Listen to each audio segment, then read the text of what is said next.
The piece sequences which appear in matches at the Classic Tetris World Championships are statistically significantly different from those which appear in the unmodified game. The method of piece selection is an idealized version of the original. While the developer's intentions are unknowable, it's unlikely they had any intention of biasing the randomizer against long bars due to how convoluted the mechanism for that bias is.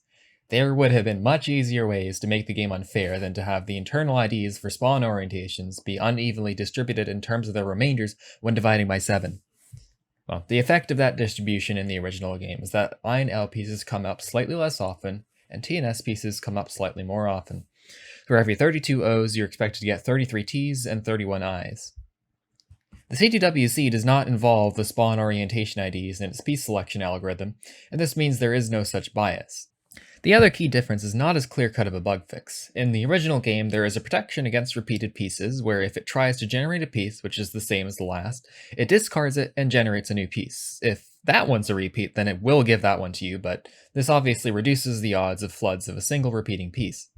Well, what I actually just described is how CTWC does it. In the original, it actually rolls an 8-sided die on the first attempt, 7 out of 8 sides being pieces, and 1 out of 8 telling it to go straight to the second piece attempt.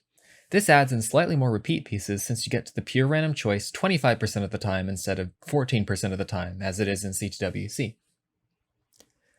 Lastly, I'll mention that if you've seen my video on limits of piece repeats, that glitch is also not present in CTWC. You can get as many I's in a row as you want, although it's harder to do since CTWC has fewer bursts to begin with.